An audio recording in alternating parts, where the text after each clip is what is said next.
Chapter 27, Carbohydrates. We're now getting into the biochemistry portion of this course. And here we see a man who's baking bread, and bread is very heavy in carbohydrates. So, first class of biochemicals, the carbohydrates. Carbohydrates are the principal class of energy-yielding nutrients in the form of starch and sugar. And they're named because they are hydrated carbon. If you look at their empirical formulas in general, for every atom of carbon, you have a molecule of water in there.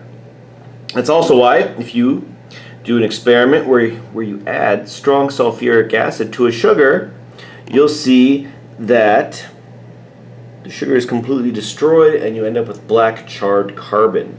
Because if you rip all the water molecules out of a carbohydrate, what you're left with is just pure carbon, which happens when you put pure, strong, concentrated sulfuric acid into sugar, like table sugar. So the simplest carbohydrates are glyceraldehyde and dihydroxyacetone, these two right here.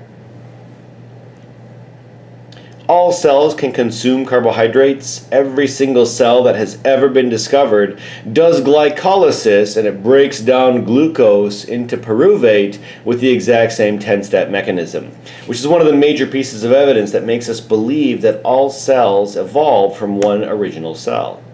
So the classification of carbohydrates is based on the number of monosaccharide units. One unit by itself, the monomer, is a monosaccharide. Two together, like sucrose is a glucose and a fructose, is a disaccharide.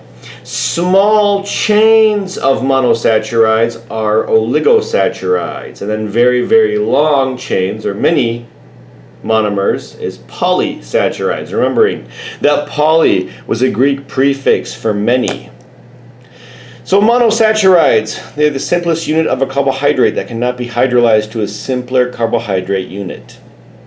An example here is glucose. They're water soluble. Look at all the OH and the carbonyl groups, but there's lots and lots and lots of OH groups here.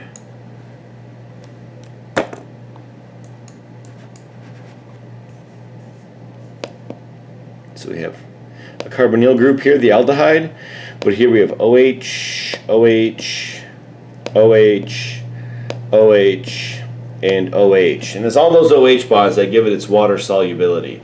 So glucose is extremely water soluble, whereas hexanol was not, because it was 6 carbons still, but only had 1 OH. And glucose is an extremely important source of cellular energy. Disaccharides are 2 monosaccharides fused together. And if you hydrolyze a disaccharide, you'll get back your monosaccharides. So a disaccharide plus water will produce 2 monosaccharides. And again, a good example is sucrose, but lactose and maltose are also good examples of disaccharides. Oligosaccharide is a carbohydrate with at least 2, but not more than 6 monosaccharides linked together. If you have more than 6 linked together, we now have a polysaccharide. And a common one in animals is glycogen. Your liver keeps a backup supply of glycogen because your brain is a very picky eater. Your brain only likes to eat sugar, and therefore your liver keeps a backup battery for your brain, so it has the glycogen, which you can cleave glucoses off to maintain your blood glucose levels. So polysaccharide plus water, if you react it with acid or enzymes, will give you many, many monosaccharide units. Whereas plants store their glucose either in cellulose as a structural component like wood, or in starch, which is meant to be consumed as a fuel, animals produce glycogen, which is it's like starch, but it's much more branched. Different types of classification of carbohydrates, the number of carbon atoms in the molecule, any functional groups present, the spatial orientation, and the optical activity all come into play. And monosaccharides commonly have anywhere from 3 to 7 carbon atoms. You have trioses, like we talked about, glyceraldehyde and dihydroxyacetone. Tetroses. The most common are the pentoses, like ribose, and hexoses, like glucose. And then the heptoses have 7 carbons. In the functional group, monosaccharides typically either have an aldehyde or a ketone group. The monosaccharides with an aldehyde group, like we see over here, we remember from our aldehyde and ketone chapter, these are aldoses for aldehyde, whereas the monosaccharides with a ketone group are ketoses for ketone. The spatial orientation of the molecule, do you have the D or the L isomer? The D isomer means that in a Fischer projection, the OH is written on the same side as D-glucose. And the L isomer means the OH would be the same side as L-glucose. And again, you're just comparing it to glucose. You're looking at just the very bottom chiral carbon.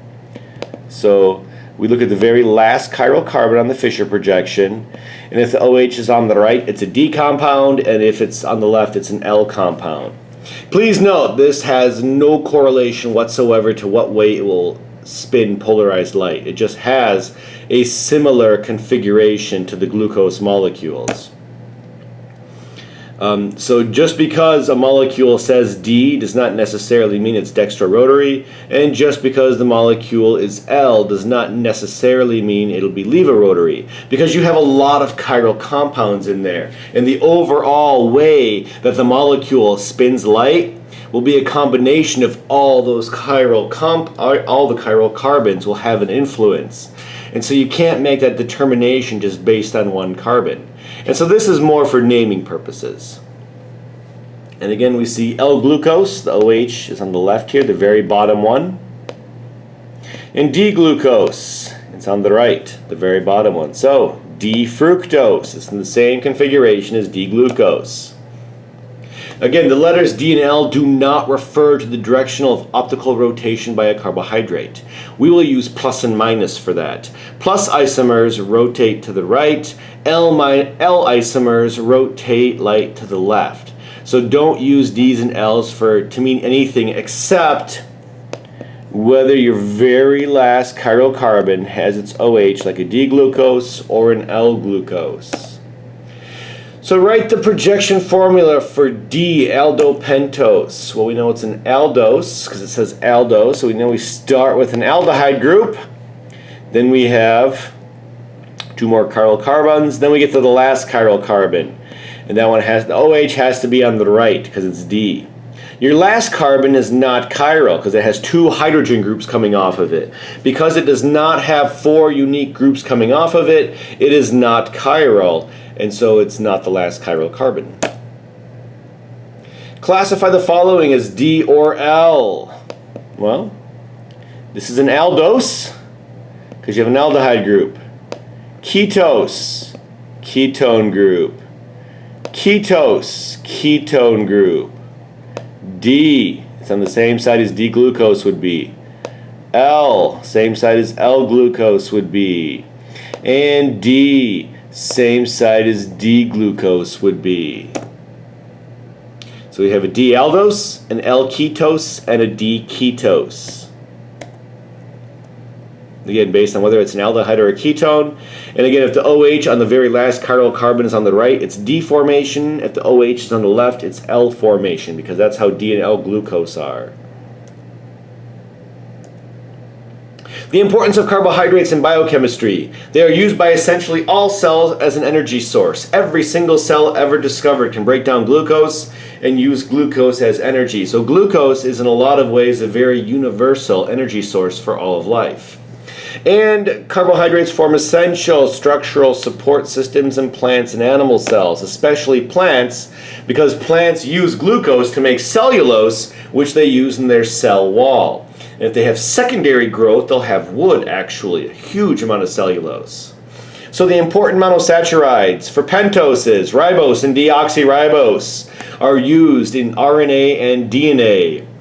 If you take third-year biochemistry class in college, you'll run through the pentose shunt in which these riboses and deoxyriboses are produced. You first make ribose, and then you make deoxyribose. RNA evolved first, DNA evolved much later after RNA. The hexoses that come up often, glucose, galactose, and fructose. And from these three you make most of your familiar disaccharides like sucrose, lactose, and maltose. Glucose is the most important of all the monosaccharides. It is found in the free state in plant and animal tissue. It is also sometimes called dextrose or grape sugar because you find it in grapes. It can be a component of the disaccharides. Sucrose, maltose, and lactose all have at least one glucose in there. It is a monomer in the polysaccharides, amylose, amylopectin, cellulose, and glycogen.